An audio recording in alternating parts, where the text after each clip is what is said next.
You know, I remember sitting there on my computer watching the live stream of the votes about whether or not Brett Kavanaugh was going to become the next Supreme Court justice, or if there were going to be enough Republicans doing the right thing and voting against him. There was no doubt in my mind that the Republicans would not do the right thing and that they would in fact confirm him. And unfortunately, my fears were confirmed and the Republicans did. Specifically, Maine Republican Senator Susan Collins. She was the one that a lot of people thought, you know what, maybe that's Susan Collins. You know, she's been a moderate, she's been a maverick, she stood up to Trump, she stood up to Kavanaugh. There's no way she's going to vote for him.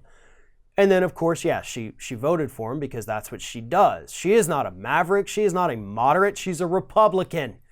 And they're all the same. Same thing with Jeff Flake, who also voted for Kavanaugh. That's what they do. They talk a big game. They try to, straddle the center, trying to get everybody to love them. And then as soon as they have the opportunity to do the right thing, they go right back and do what every other Republican does. They vote with Trump. They vote for Trump. They do whatever Trump wants them to do. And it would be the same regardless of whether or not Trump is in the White House. They follow each other like lemmings. And Susan Collins is no different. The only thing is, though, according to a new report, Susan Collins cashed in on her vote from Kavanaugh.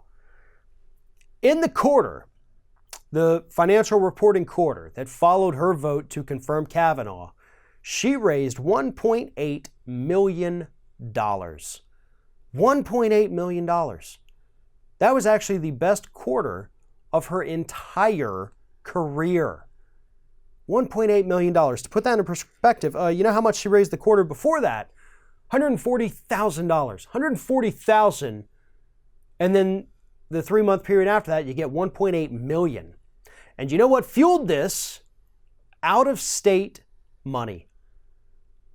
According to new financial disclosures, nearly $1 million that Susan Collins received over the last 3 months came from out-of-state donors. People who have no business in Maine, people who don't get to vote in Maine. They'll never be able to vote for Collins. She's not their senator. But they damn sure wanted to give her money as a way of saying thank you. Thank you for putting this horrible human being on the U.S. Supreme Court.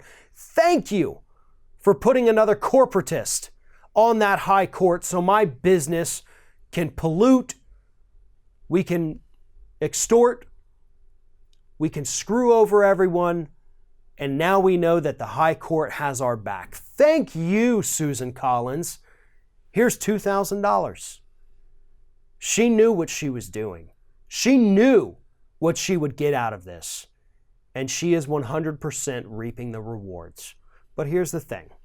Yeah, she may have just gotten $1.8 million, but Susan Collins is up for re-election in 2020. Can we get a good challenger up there? Can we get somebody in Maine willing to take on Susan Collins and who has the ability to beat her? Let's hope so, because we've got less than 2 years left to figure that out. But Susan Collins is no different than a Mitch McConnell or a Lindsey Graham.